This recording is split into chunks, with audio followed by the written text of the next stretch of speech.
नमस्कार मित्रों। वर्ष 2024 सभी राशियों के लिए कैसा बीतेगा, इसी की चर्चा करते हुए आज हम मकर राशि या फिर मकर लगन के जातकों के बारे में चर्चा करेंगे। यदि आपकी नाम राशि भी मकर है तब भी आप ये वीडियो देख सकते हैं। अभी तक हमने मेष से लेकर धनु राशि पर्यंत चर्चा की है, उसकी वीडियो आप प्लेलिस्ट में जाकर देख सकते हैं। इसके साथ ही हम चर्चा कर रहे हैं ज्योतिष के साथ वास्तु के भी एक दो टिप्स मैं आपको डेली देता हूँ।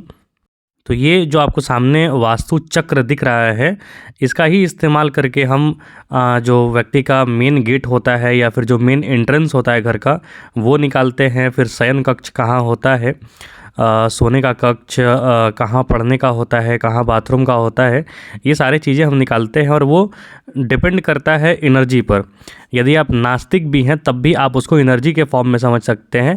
यदि आप आस्तिक हैं तो ये समझिए कि ये जो सामने 64 पदों वाला चक्र है, इसमें 45 मंडल होते हैं, अर्थात 45 देवता इसमें कार्य करते हैं। और उन्हीं देवताओं से संबंधित जो जो एनर्जीज़ होती हैं उसके अकॉर्डिंग हम कहीं पर सोने का, कहीं पर खाने का, कहीं पर बैठने का, कहीं पर किचन का, वो हम अलाइन करते हैं।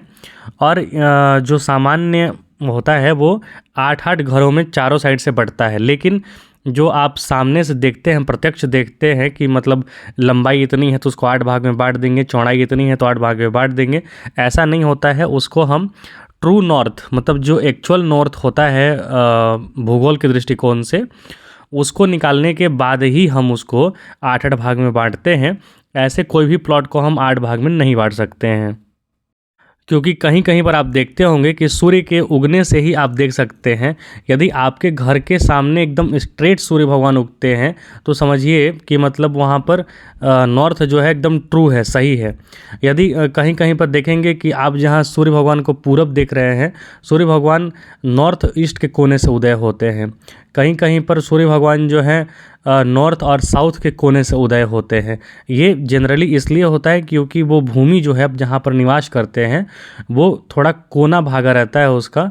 वो जो डिग्री वाइज देखेंगे तो ट्रू नॉर्थ कहीं और रहता है और आप उसको नाप देंगे कहीं और, तो वास्तु वहाँ पर गलत साबित हो जाता है। तो यहाँ पर हमें ट्रू एंगल निकालना, सही एंगल निकालना, ट्रू नॉर्थ निकालना हमें आना चाहिए, तभी जाकर हम वास्तु की सारी चीज़ों को सही तरीके से घटित कर सकते हैं।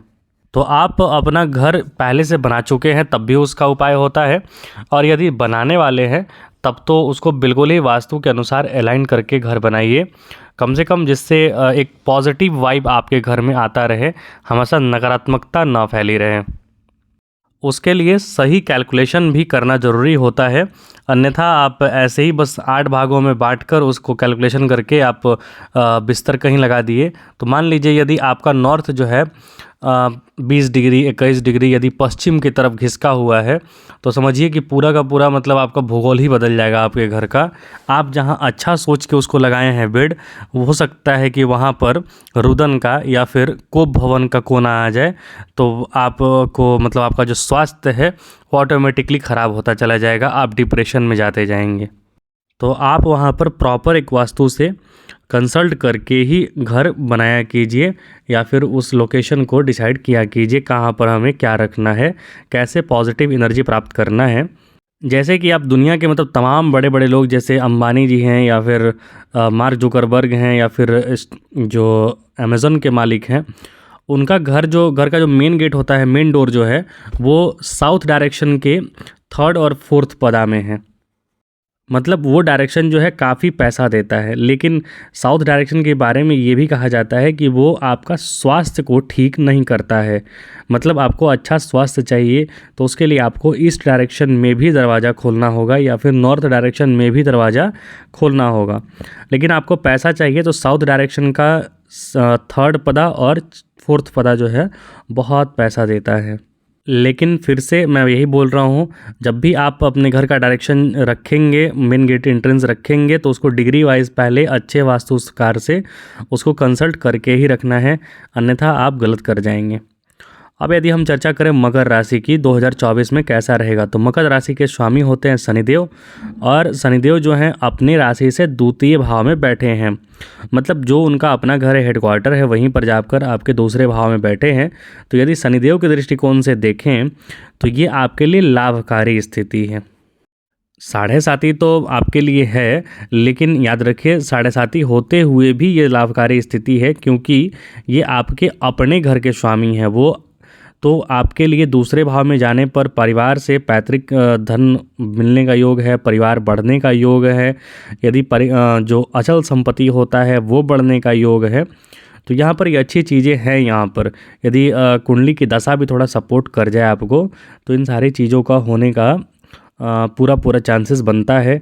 अच्छे योग हैं, परिवार बढ़ेगा। परिवार में यदि आप अलग होना चाहते हैं तो अलग भी हो जाएंगे, लेकिन यदि आप जॉइंट फैमिली में रहना चाहते हैं तो ये यहाँ पर ज़्यादा फल देगा। अचल संपत्ति बढ़ने का योग है, धन धान्य बढ़ने का योग है। साथ ही साथ आपकी वाणी में भी निखार आएगा, क्योंकि शनिदेव अपने ही घर के दूसरे भाव में बैठे हैं और दूसरे भाव से हम वाणी भी देखते हैं।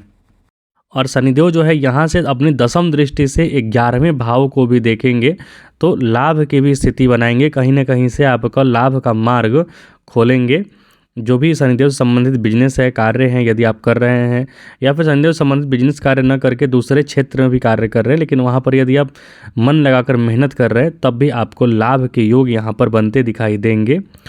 और एक चीज़ यह भी है कि शनिदेव जो है तीसरी दृष्टि से चतुर्थ भाव को देखेंगे, तो हो सकता है कि आपको घर में थोड़ी परेशानी, या मतलब जो नया प्रॉपर्टी या फिर नया बिजनेस, नया प्रॉपर्टी या फिर नया घर जो आप ले रहे हो उसमें थोड़ा परेशानी हो, लेकिन नए घर का, नए प्रॉपर्टी का यहाँ पर योग बनेगा। लेकिन थोड़ी यहाँ पर चतुर्थ भाव पर नीच दृष्टि पड़ रही है, तो अपनी माता के या फिर माता के समतुल्य किसी का स्वास्थ्य गड़बड़ होने का चांसेस है। वहाँ पर उनका स्वास्थ्य का ध्यान रखिए, उनका ख्याल रखिए। अब यदि हम राहु की और केतु की चर्चा करें, तो राहु आपके पूरे वर्ष 2024 में तीसरे भाव में और केतु आपके 9वें भाव में बैठे रहेंगे। तो ये स्थिति अच्छी कही जाती है, क्योंकि राहु जब उपचय भाव में बैठेंगे तो आपके लिए कर्म क्षेत्र खोलेंगे, आपका उत्साह मान सम्मान बढ़ाएंगे, और साथ ही साथ आपका जो पराक्रम का क्षेत्र है उसको भी ये उन्नत करेंगे, क्योंकि उपचय भाव और तीसरा भाव दोनों मतलब जो है वो आपके साहस, पराक्रम, शौर्य छोटे भाई बहनों का दिखाता है। तो छोटे भाई बहनों से थोड़े खटपट होने के योग है। वहाँ पर थोड़ा शांति से काम लें, वहाँ पर एक दूसरे का सहयोग करने की भावना रखें, वो ज़्यादा बेहतर है। हाँ, लेकिन ठगे नहीं जाएं, ये भी देखिएगा। और राहु की भी जो 9वीं दृष्टि है वो आपके 11वें भाव पर पड़ रही है। तो जो मकर राशि के जातक हैं उनके लिए लाभ के योग बनते यहाँ पर दिखाई दे रहे हैं वर्ष 2024 में। तो आप धैर्यपूर्वक धीरे धीरे अपने कार्य में लगे रहिए। यदि आप शनि से संबंधित कुछ कार्य करने जा रहे हैं, शनि से संबंधित कुछ कार्य करेंगे, तो वहाँ भी लाभ के योग आपके लिए बनेंगे। यदि और केतु आपके 9वें भाव में है, तो केतु 9वें भाव में जाकर धर्म से संबंधित कुछ कार्य कराते हैं। धार्मिक यात्राओं को आप कीजिए, किसी धर्म स्थान पर ध्वजा का दान कीजिए। ये केतु के 9वें भाव का उपाय है और बहुत अच्छा फल देता भी है। यदि गुरु महाराज की चर्चा करें, तो गुरु महाराज आपके अप्रैल तक चतुर्थ भाव में है, जो कि अच्छी स्थिति है। परिवार से संबंधित चीज़ें हैं, या फिर नई प्रॉपर्टी, या फिर जो अचल संपत्ति होता है उसमें कुछ चेंजेस के योग बन रहे हैं। पिछले वर्ष भी वो आपके यहीं पर बैठे थे। यदि वो अब मई में जब आपके गोचर करके पंचम भाव में चले जाएंगे, तो यहाँ पर संतान के योग बनाएंगे, और ख़ासकर यदि कुंडली की दशा भी सपोर्ट करे तो पुत्र प्राप्ति का योग बनाएंगे, प्रेम संबंधों का योग बनाएंगे। और जो लोग धार्मिक अनुष्ठान या फिर धार्मिक कार्य या फिर शास्त्र पढ़ने या प्रवचन करने ये सब से जुड़े हैं, उनके लिए ये बड़ा अच्छा अवसर है ज्ञान प्राप्त करने का। और ये लगभग सभी के लिए भी अच्छा अवसर है धर्म से जुड़ने का, क्योंकि पंचम भाव में गुरु जाते हैं तो धर्म से संबंधित कार्य कराते हैं। शास्त्र पढ़ने की आपके अंदर प्रेरणा देंगे, या फिर कुछ ना कुछ जिस सेक्टर से आप जुड़े हैं वहाँ पर गुरुदेव आपको ज्ञान देंगे, उसे संबंधित कुछ ना कुछ आपके पास ज्ञान होगा।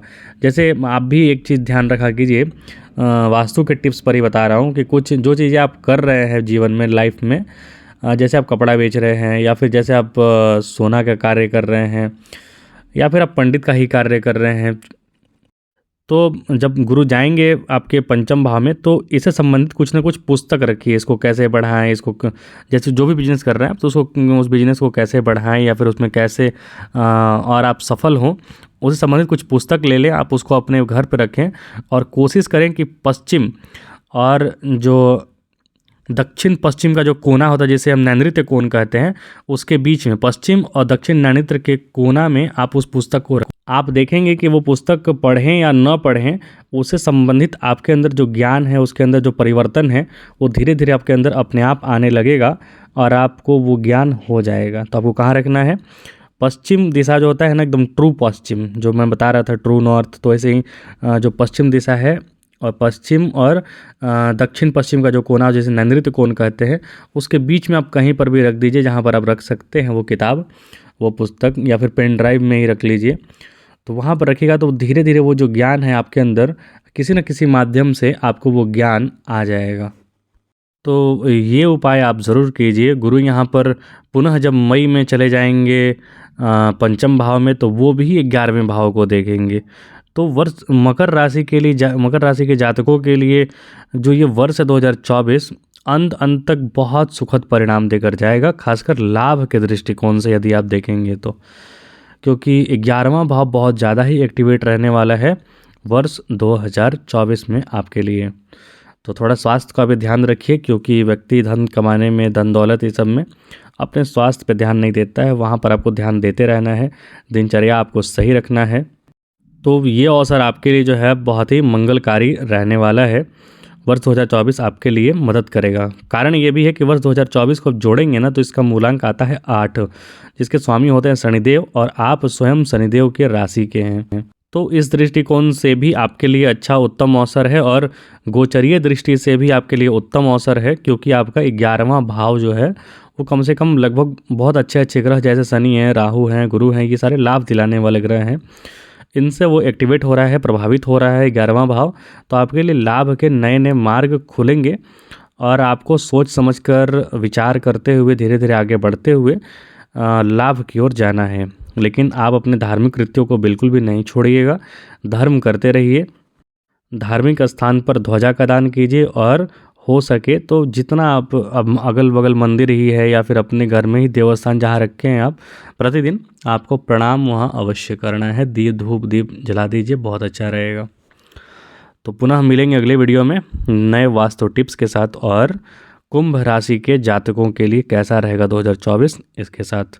कुछ त्रुटि हो तो क्षमा कीजिए और कुछ नया पूछना हो तो आप कमेंट बॉक्स में लिख सकते हैं। देखने के लिए आपका बहुत बहुत धन्यवाद। जय हिंद, जय श्री राम।